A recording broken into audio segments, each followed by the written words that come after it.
Hey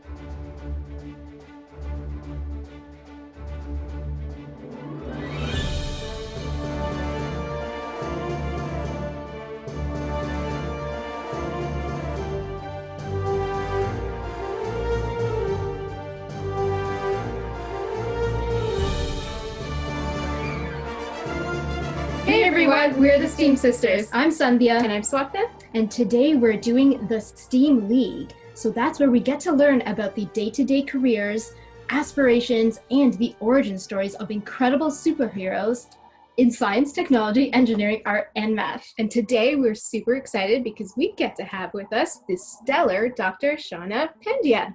So Dr. Shawna is a physician, a scientist astronaut candidate, which is so cool, with Project Possum, also an aquanaut, a speaker, a martial artist, an advanced diver, a skydiver, a pilot in training, as well as an entrepreneur, and a fellow of the Explorers Club, and as well as a science communicator. Wow, she really does do it all. Welcome to the STEAM League, Shawna. We love following your adventures on Instagram. Oh, thank you so much for having me. This is going to be a lot of fun and I'm really excited for this. Well, that's awesome. So if everyone's ready, we're going to just jump right in with a quick game. And this game is a round of quick fire questions. So I'm going to grab I'm ready for this. Excellent. Our trusty hat. Love this hat because It's a great hat. The Raptors championship hat. Okay, so first question. Go Raptors. All right, okay. First question is... We're going to start off with maybe a tough one. There's so much still to learn about our oceans on Earth, as well as space. If you had to pick one, and only one, would you rather be an aquanaut exploring the oceans or an astronaut exploring space? Ooh. Why not both? So I've been lucky enough, as we heard in the intro, to be an aquanaut, and I was lucky enough to spend 5 days underwater in an underwater mission testing physiology, psychology, cognition, different technologies underwater. It was so much fun. As anyone who follows me online knows that I have a huge passion for space. Space has always been my trajectory, but here's some fun facts for you. We know more about the surface of the moon than we do about the bottoms of our oceans. And we've only mapped 5% of the oceans to date. We've only had 4 men go to the bottom of the ocean, the Marianas Trench, the deepest point of the Pacific Ocean. We've had 12 men walk on the moon. So first of all, we need a woman in both those places. Second of all, we need more people at the bottom of the ocean. And the other thing is, a lot of what we learn about the ocean feeds into how we get ready and prepared for space, because when we're underwater, that can be considered an isolated and confined extreme environment or in an ice environment. So I've been lucky enough to explore both, and I would like to continue exploring both for as long as I can. Huh. That's fantastic. And we're going to get a little bit more into those projects that you've been involved in a little bit later. Sure. Next question is, what's your favorite meal? Oh gosh, so I'm notorious for this. Someone once referred to this as my calling card. One of my call signs for Project Possum was Canada Dry, because I'm notorious for drinking club soda. Like if you are in the hospital with me and you see a half-empty can of club soda lying around, you know I'm on call, or you know I'm working. So that's something that's a staple. We actually even brought it underwater with us for the Aquanaut mission. We had it on Mars briefly when I did a Mars Desert Research Station analog mission. So that's definitely a staple. All right, next question. Do you have any pets, and what are their names? Oh gosh, yes. So anyone who follows me on social media, anyone who knows me knows that I have 2 budgies, very, very near and dear to my heart. So Tiku, he is my 11-year-old parakeet. He has defied odds and made it for over a decade. And he has a roommate, Sky. She's 4. She's very rambunctious. And she's named Sky because she looks exactly like the sky. Tiku is so named because when I first got him, I got him and his sister. at 6 weeks old, and it translated from Gujarati and Hindi, it means tiku and mitu, sugar and spice, and so that's kind of how they were named. So yeah, I have pets. I spend a lot of time with them. I train them, and their birds are awesome animals. So shout out to birds. I love that. We are huge bird fans too. Oh yeah, and it sounds like so we need a follow-up podcast dedicated specifically to birds, and how intelligent they are. Oh, absolutely. It sounds like Tico has superpowers of his own. Past a decade. Longevity. Next question. Ooh, who would you want to share brunch with from anyone in history? Oh my goodness. That's so hard. You know what? I am going to go in a different track. I am going to pick the first woman on the moon from the Artemis mission 2024. I will wait for that day, and hopefully I will have brunch with that lady and ask her all about her experience, and how that has paved the way for more women and men on the moon. That might be you. Fingers crossed. Well, if it's just me, then we'll invite everyone, because that would be a lonely brunch. I like Perfect. That. Okay. Ooh, what was your favorite subject in school?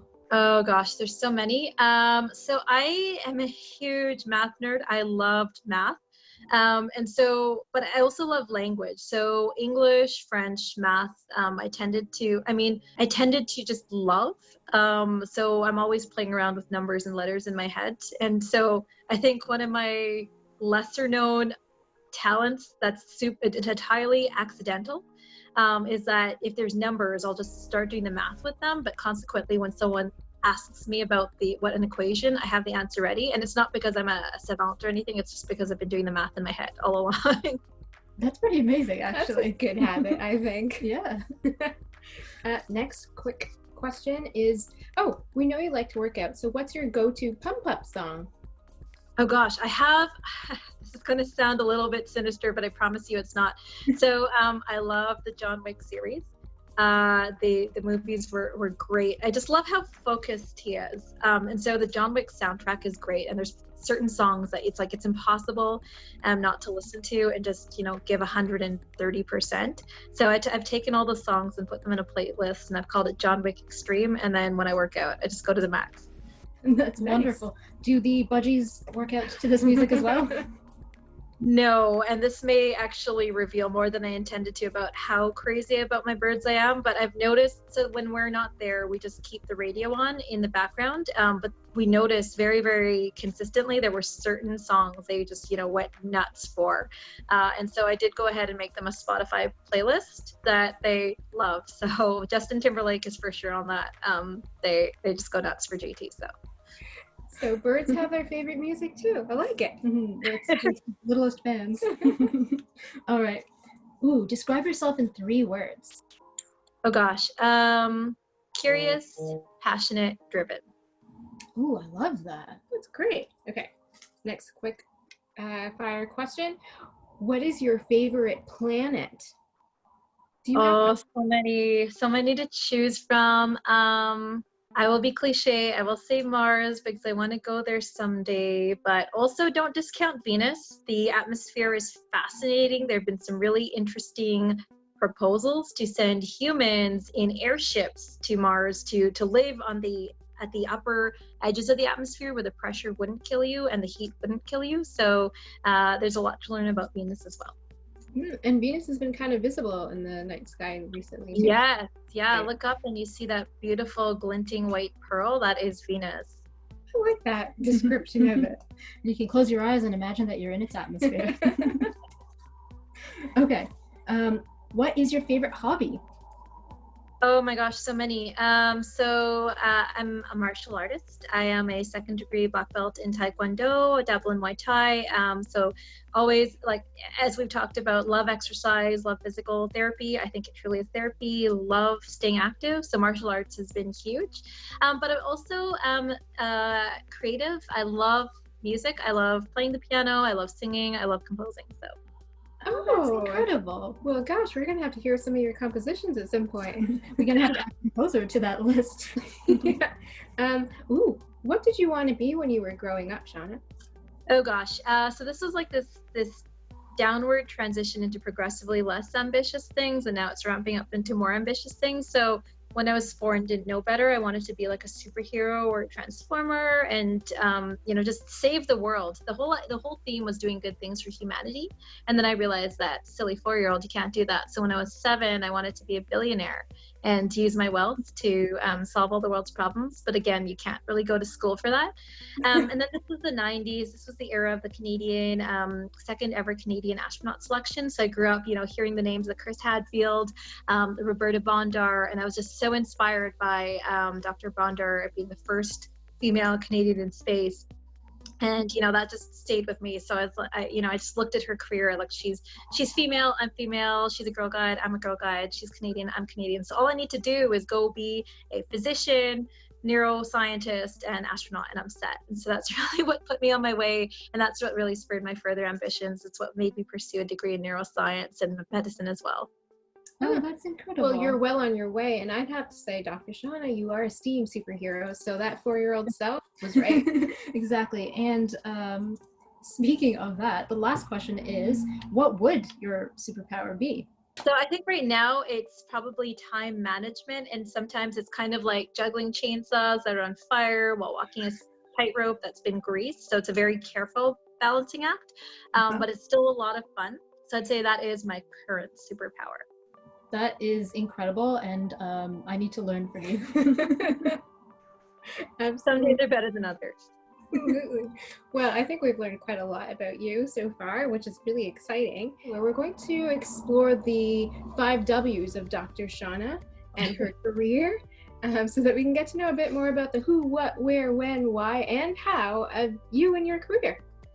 Sure, Okay. Let's do it. Awesome. So we kind of touched upon some of these concepts already, but we're going to ask you a question to find out if it was written in the stars for Dr. Shawna to become a scientist astronaut candidate. How did you start out as a physician? And then what was it like for you to turn towards a path of becoming a citizen scientist astronaut candidate? And what exactly is that? I was inspired to go into medicine, fueled by my love of space. And so then that was around ages 9 through 12. And then I thought, okay, I need a more concrete plan than go be an astronaut. So when I was age 15, I was like, okay, I'm going to be a neurosurgeon. I'm just going to be a brain surgeon because that's neuro, that's medicine, that's what I'll do. And that was the plan for a really long time. And then that's what kind of what also spurred the neuroscience dream, or the neuroscience degree. And then I was very, very heavily fixated on going into medicine. And then as Swapna can probably attest to, medicine is super competitive. Some days I question how I got in.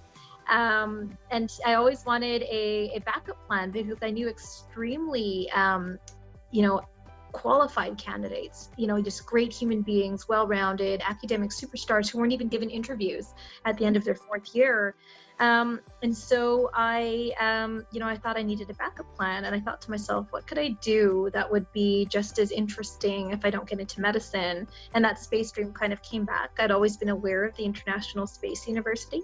So I applied to both, and to my joy and surprise, I got into both medical school as well as the Space University, which was, it was awesome. And so I had to face kind of my first really big, good, tough, hard decision. And ultimately, I talked to the faculty at the U of A where I did med school, and they were very supportive. So they let me defer the start of med school to go do the master's at the International Space University. And that was really the start of seeing how space and space medicine could be the start and part of my career. That was the start of conference presentations. I got to intern at the European Astronaut Center as part of that master's program. I got to go to, I wrote my first book chapter based on a conference paper related to space medicine. And then all of those things kind of aligned together throughout med school to qualify me for one of my favorite experiences in medical school, which was going down to NASA Johnson Space Center to intern for aerospace medicine elective, which was incredible. And so that was kind of like the foundations of space and space medicine. And, even up until submission for CARMS, which for those who aren't familiar is how you select what residency you apply to and you rank your favorite programs and locations. It wasn't clear cut to me what I should do next. And so I had tried neurosurgery and I really enjoyed it. And so I applied to neurosurgery and got in and recognized, kind of realized I could realize that 15-year-old dream that I had. So then I applied to neurosurgery, but nobody wants a distracted brain surgeon. And so, it's a very all-encompassing job, and it was incredible. Like, to be able to operate, to have someone trust you to operate on their brain and spine is incredible. And so after a while, I kind of switched tracks and realized maybe this wasn't the path I was meant to go on. So I reemerged. I switched to family medicine, but at the same time, I reemerged into the world and kind of took stock of my interests and really realized that I missed space. And that was about the time I heard of the POSSUM suborbital program. It stands for Polar Suborbital Science of the Upper Mesosphere. And that was a citizen scientist astronautics program. And I applied, I got in, I went to their ground school, and that is has been part of my trajectory for the last half decade, and it's just been amazing. We've been lucky enough to test spacesuits in zero gravity.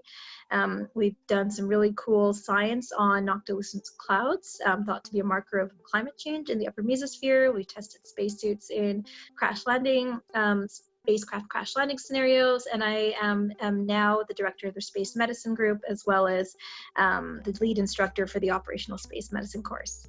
That is truly incredible. Wow.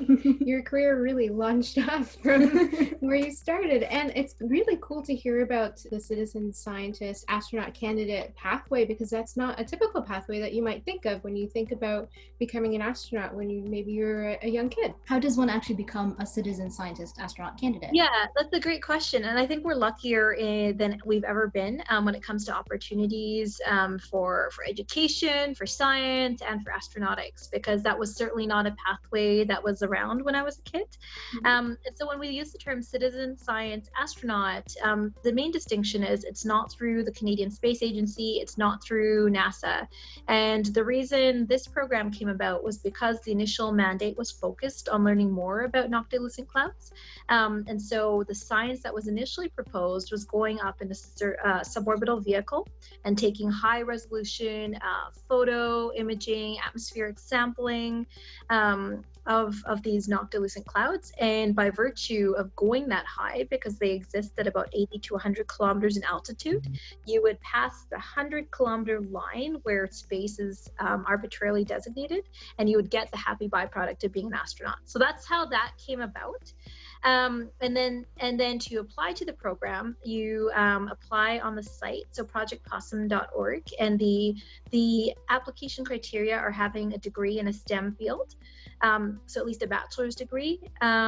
A scuba license is also required, and then a pilot's license is nice to have but not need to have, and then also kind of say why you're interested in the program. And then if you don't have a STEM degree or you're still doing your bachelor's, you can apply to the POSSUM Academy, which is a slightly different stream, but very similar. And once you've completed either of those ground schools, all of the other courses I've talked about with parabolic flight, with the water testing, with the space medicine, all of those become available to you. Wow. Wow. That is incredible. Yeah, that's pretty cool.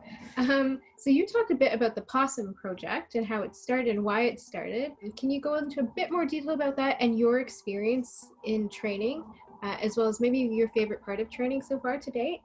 Oh gosh, yeah, let's start with the last question first. So my favorite part of training has been the teams that we've built, the teammates that I've met. And so I once had the privilege of talking to retired Canadian astronaut Bob Thirsk, and he was telling me about his teammates on missions, and he was saying they were like family, they were like his brothers and sisters, and he would do anything for them. And I thought that was just the perfect way of encapsulating, what it means to be part of a tight-knit team, because I feel the exact same way about my teammates.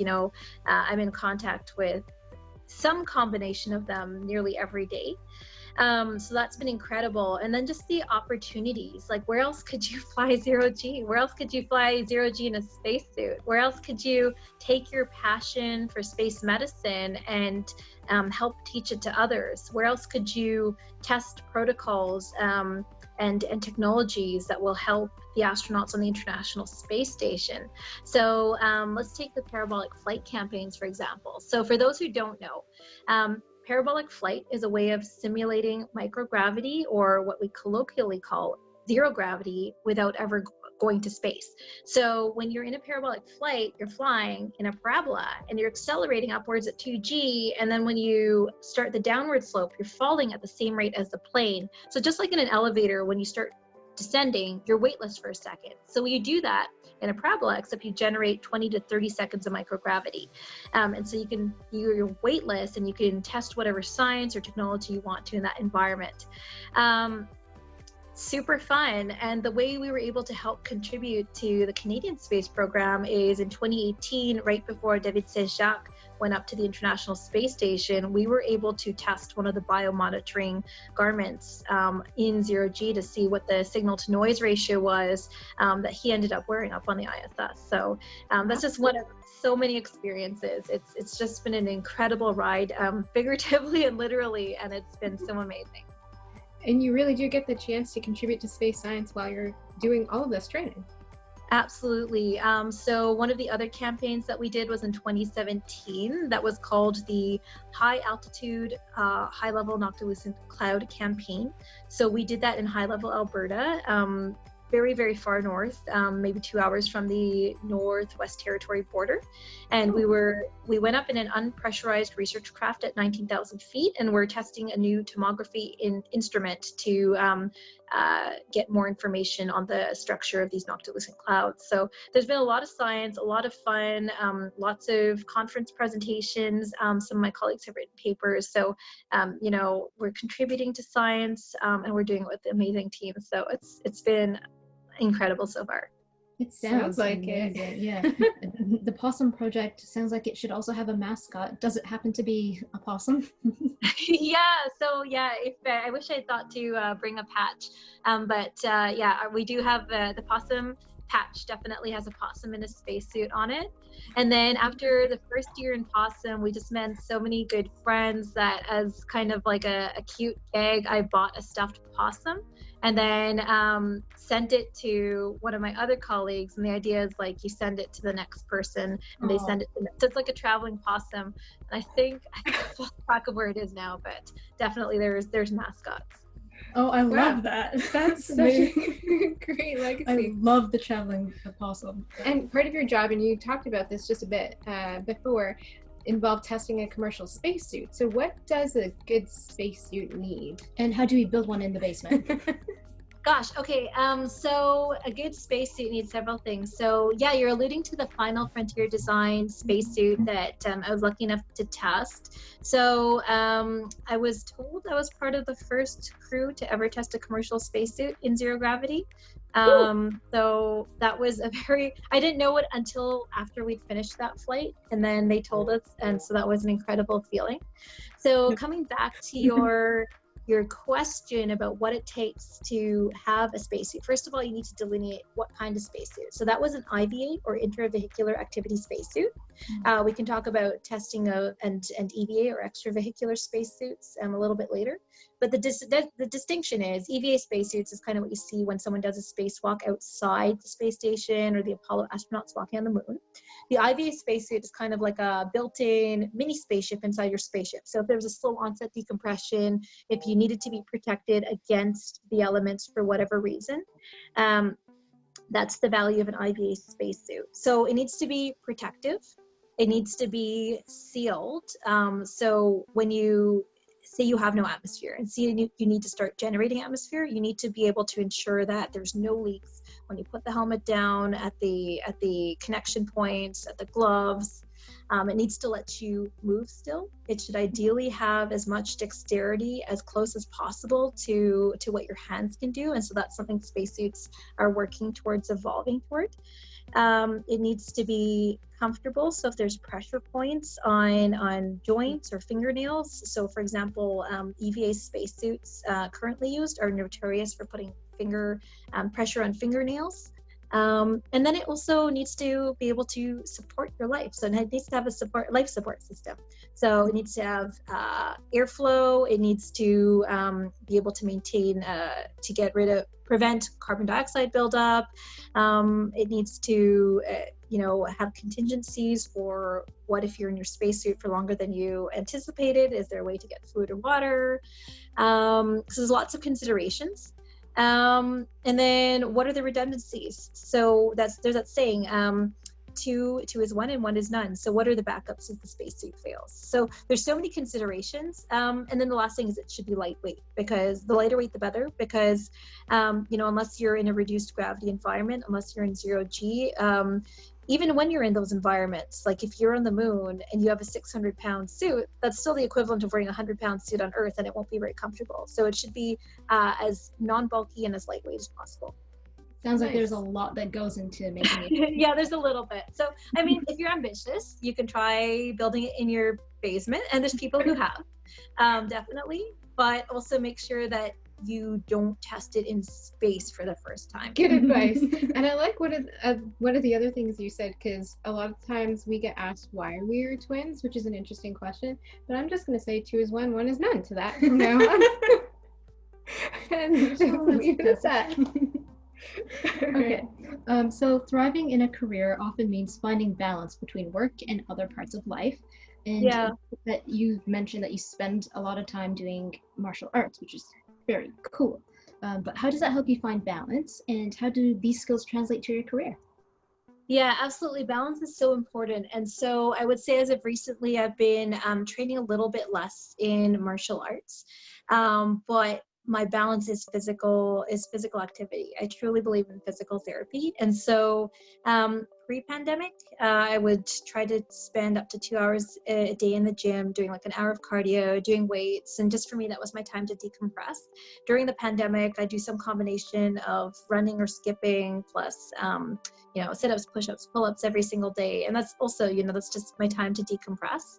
And so, whatever it is you need to decompress, like for me, that's my way of staying balanced, and it's an internal check, because if there's too many days where I'm missing the things that are important to me, like physical activity, like pet time, like language lessons, then it's a sign that, okay, well, this isn't very sustainable and I should recalibrate. That being said, martial arts, the lessons you learn along the way stick with you for forever. And so the core tenets of Taekwondo is something we teach, every single person in the dojang, every brand new white belt. And so in the federation I trained in, they were courtesy, integrity, perseverance, self-control, and indomitable spirit. And so at one point or another in my life, every single one of those tenets has become, had come into play, had been a key lesson. And I think definitely the perseverance and indomitable spirit are just day-to-day lessons of never giving up and stick-to-itiveness. And so definitely, martial arts plays a big factor in my life, and I highly recommend it. Highly recommend it. Yeah, and sounds like great tenets to live by. Absolutely. Yeah. You mentioned languages just a moment ago. How many languages do you speak? So fluently, I speak Gujarati, which is a dialect of Hindi. I speak French, I speak English, and then I'm dabbling in Spanish and Russian. And then here and there, I try to pick up a phrase of Hindi. In quarantine, my mom has decided I need to do more with my life, so she insists on speaking to me in Hindi only. Which has had mixed results. So I do dabble in those languages as well. We should have done this interview in French. That would have been, j'aimerais bien continuer en français, si vous voulez. On peut le faire. On peut, mais je pense qu'on doit. Mais une autre question en russe. So in Russian, could you tell us maybe a phrase or so in Russian? Oh, sure. So I have this one phrase practiced down to a T, and it's "Я не говорю по-русски хорошо," which is I don't speak Russian well. But you say it so well. But I say that one well. But there's other important ones. So if you want to say something super important, "Я хочу шоколад," which is I want chocolate.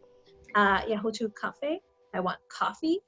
Those are super important. And then "Мне нравится птица," so that's I like birds. So all the top things. You got it down. We have to practice those. Fantastic. We're going to ask you to explain a photo from Oh, your no. map. And I've got it here. This photo, actually, you mentioned a little bit about it already, so maybe you can just go into a little bit more detail about it. I'm going to see if I can show all of our viewers what photo this is as well as you. Oh gosh, yeah, that's me in a spacesuit. I think that might have been from our 2018 or 2019 parabolic flight campaign. That may have been from this past year. And so every year, so I've been lucky enough to be a part of the Possum Parabolic Flight campaign since 2015. I've flown, I think, 6 campaigns so far. So I would say over 140 parabolas. Wow. And so, and there's a point to the science. It's not just for the joy of being weightless, which in and of itself would be awesome. So at every test, we want to see how we can further. So we love our acronyms. Here's another one. So when you're testing technology for space, it has a TRL, or technology readiness level, and that's what NASA uses to decide how space ready something is. So it's on a scale from 1 to 9. So part of it is testing the TRL, the technology readiness level of the spacesuit, and part of it is extending the maneuvers. So one year we had to test a spacesuit with a busy board in front of us, and so we wanted to see how our fingers and the gloves could perform fine motor movements. In more recent years, we've had the visor down and then pressurize the suit. So when the suit's pressurized, it actually becomes that much harder to maneuver. So we've done that as well. If that was from the 2018 campaign, that would have been the year that we tested the bio monitor for David Saint-Jacques, but I feel like that one's from the 2019 campaign. It says 2019, and might it have been the very first all-female one? Yes. Oh gosh. Yeah. Okay. So that one was historic. So that campaign was amazing for so many reasons. There were so many firsts. So that would have been right when we flew the first all-female crew with Project Possum, which was awesome because there were so many good friends, teammates, colleagues that we flew with. And it was also on that campaign that we also flew the most parabolas in a single flight. For a Possum campaign, we tested some VR tech in 0G. We tested portable sensors. So it was a very good campaign all around. I like that. Girl power. Yes, and you're part of history. That's incredible. And there's so many amazing women within the Possum community, and to the point where, you know, we have to showcase how amazing they are. My teammates, you know, they're just the things they do in a single day is incredible. And so we've actually created the Possum 13 program, which is to help enhance representation and opportunities and inspiration for women and students with an interest in space exploration. And so the name comes from the Mercury 13, which was named after 13 women who were tested around the era of the Mercury 7. And William Lovelace, the NASA surgeon, had kind of financed the testing of these women, these pilots, aviators from the Second World War. And in pretty much every instance, they performed as well or better than their male counterparts. So it's an homage to the women from that era. So you know, if you just have the time going to the Possum 13 social media, there's some amazing women that I get to work with. Oh, can't wait to check that out. Yeah, and you are definitely one of them. Thank you. So we're gonna get back to the career questions. Last few here. These ones are a bit quicker. So, what's the coolest tool you've ever used? The coolest tool I've ever used. Okay, so one of the things we do in Possum is we had a planetary geology course where we got to learn the ins and outs and the challenges of designing for altered gravity environments. So the Apollo astronauts on the moon got to do a lot of cool geology when they were there in the 1960s, 1970s era. And so we learned about why it matters, what's interesting about it. And then we did a field school just outside of Flagstaff, Arizona. And part of that course was designing tools for reduced gravity, so for 1/6 gravity in my case, and to see how it could be maneuvered in a spacesuit. And so that was the first test of it. And then what was really cool is at the Canadian Space Agency last October, we tested the second kind of spacesuit we talked about, which is an EVA or extravehicular activity spacesuit in a gravity offset system. So using a series of harnesses, you can actually offload your weight and simulate zero gravity, gravity on the moon, which is 1/6, or gravity on Mars, which is 1/3 gravity. And then the pinnacle for me, coming back to the tool question, was being able to test the tool that I had designed in that spacesuit in a lunar gravity setting. So that would be my favorite tool to date. That is pretty neat. So not only have you used tools, you've designed them and tested them too. I'm adding inventor to the list. Beautiful. Okay, so what's one mistake that you've made that actually turned out to be a great lesson, and why? Oh gosh. So many mistakes. What to choose from? Relatable. I'm not even sure where to start. I would say in martial arts, anytime you keep your hands down, it's a pretty good lesson because you'll get punched in the face. And it's a very good lesson to there's no better lesson than being thrown into the fire and being punched in the face, because then you learn to keep your guard up. So I would say that's been a very instructive lesson. I mean, that's a great lesson. Keep your head up. And don't get punched in the face. Yep. Otherwise, you're gonna have to come see us for concussions. Exactly. Earlier this year, you were the commander of a mission at the Mars Desert Research Station in Utah, which is amazing. So congrats on that. Thank you. What was that like, and what did you learn from it? Yeah, there were so many lessons that I learned. So this is my second tour at the Mars Desert Research Station. I had first been there on a 2-week tour in 2018. So this time I was commander, and this mission was notable because it was one of the first station-to-station missions at the Mars Desert Research Station. And so we simulated setting up 2 stations as you would on Mars, and how the 2 crews would interact, which was really exciting. We got to do some medical scenarios on EVA, which is really fun. I learned a lot about leadership, a lot about teamwork, and it's really humbling to be commander, because you're responsible for everything that happens with the crew. If successes happen, it's because you had an amazing crew. But if something happens that isn't successful, that is suboptimal, that is a failure, that is on you as the commander. And there's no hiding in a small space. Like all your flaws, all your vulnerabilities, and all your mistakes as a leader are on display. That being said, in that environment, you connect with people so deeply, and I've made some of the best friends I have on that mission. That I'm still in contact with every day. I learned a lot about teamwork. I learned a lot about mission-oriented and expedition-oriented behavior. I learned a lot about good leadership, good followership, and it was just a really, really humbling experience, but it's also one that, it was so incredible. Like you can't be on a Mars simulation and not love every minute of it. Sounds like you're a wonderful leader. Yeah, and you're resonating passion when you're talking about it. So hopefully you get to do that again sometime soon. I wouldn't say no. It was a lot of fun. It sounds like you've been able to travel a little bit with your career. So what's the most interesting place that your career has taken you? Oh gosh.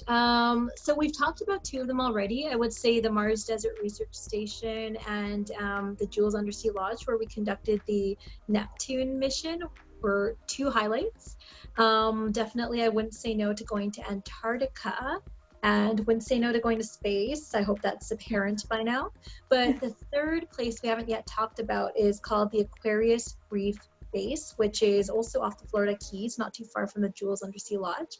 And it's where NASA runs their NEMO, or NASA Extreme Environment Mission Operations. And it's where they train their astronauts, they serve as aquanauts, they run science down there. And so that had long been a bucket list item of mine. And so I was lucky enough to do a dive medical technician course with the World Extreme Medicine Organization there last July, which also included dives down and a stay underwater overnight at the Reef base. So that was incredible. And to give you a picture, you're surrounded by miles of blue ocean. There's Goliath groupers, these 400 to 600-pound fish swing by. There's schools of fish, and they swim by the window of this habitat, and you kind of feel like you're the fish inside the aquarium and these guys are the ones looking at you, and it was stunning. It was wonderful. Wow, that's like an underwater hotel. Yeah, except for you in the zoo. That's pretty crazy. And they do some research on coral reefs there too, I bet. They do. So previous missions have set up coral trees and coral nurseries. And they worked very closely with the Coral Restoration Foundation, which is also based down there. And yeah, they've done a lot of good things for looking at coral reef research and coral nurseries. That's so cool. Rejuvenating the coral reefs. Yeah.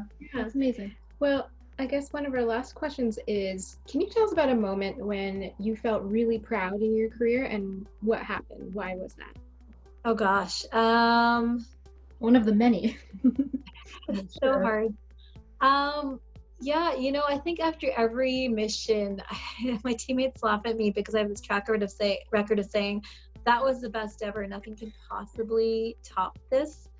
Because there's so many firsts, and we talked about a lot of them. There's designing tools for spaceflight, there's testing spacesuits, there's testing them in zero gravity, there's testing them in water crash landing scenarios. And so everything that I do, is just, it's just a springboard towards even more amazing things.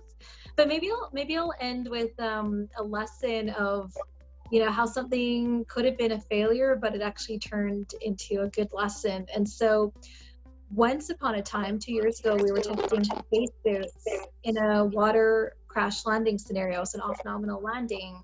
And in this scenario, we were being lowered on a parachute harness and in the spacesuit, and we had to unhook the parachute harness, pull the seals on our suit so water doesn't get in, portable life flotation devices, and then swim over to the emergency raft, climb up the ladder into the raft, and declare ourselves home free, which sounds pretty simple. But as soon as I got into the water, I didn't quite pull the seals on my suit well enough, and so my suit just filled with water. And so we had the portable flotation units, which keep you afloat. I had a spacesuit up to my chest full of water, so now you can imagine I'm pulling up my body weight, as well as the suit, as well as all of that water, and so it just became this epic struggle, this mammoth struggle. And so it took maybe 5 times longer than I needed to get into that emergency raft, but at the end of the day I made it. And there's so many lessons about never giving up, perseverance, the value of a team. My team was there cheering me along from the poolsides the whole time, and then also just that positive self-talk and just breaking things down, looking at the next millimeter rather than the next 3 feet, which would have been a lot more daunting. For sure. So it's like some of the martial arts tenets came into taekwondo tenets came in handy there. Perseverance, indomitable spirit.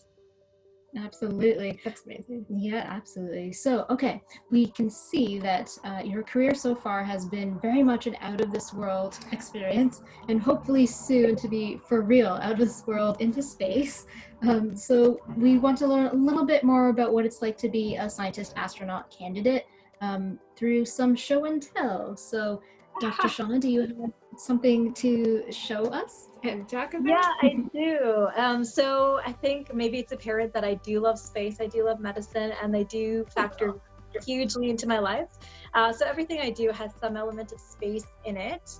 Once upon a time, before my lanyard broke, this was a Canadian Space Agency lanyard. So even when I'm at work in the clinic, I have an element of space. The notebooks that I take notes on. So this is the notebook in which the company I work with for VR and immersive technologies has Debbie St. Jacques from the Canadian Space Agency on it. So very cool. Yeah, and then my keychain is probably even spacier if that's possible. So it has the European Astronaut Center, European Space Agency keychain. There is a Johnson Space Center NASA astronaut as well. I'll fold that up a little bit better. Love that. There is the NASA logo. There is a tag that says Fly Girl. There is a remove before flight tag. I think that would be upside down. And of course, it would not be complete without the birds, the budgies. So if you find these keys, they belong to me. I don't think anyone could not know who they belong to. That's a pretty unique combination of space and birds. It's a very good summary of you. That's actually pretty awesome. That is amazing, and it really does show all the different, aspects of your space interest. Yeah. That's Yeah, cool. I think I just need a stethoscope and maybe like a little black belt on there or something, and it'll be very complete.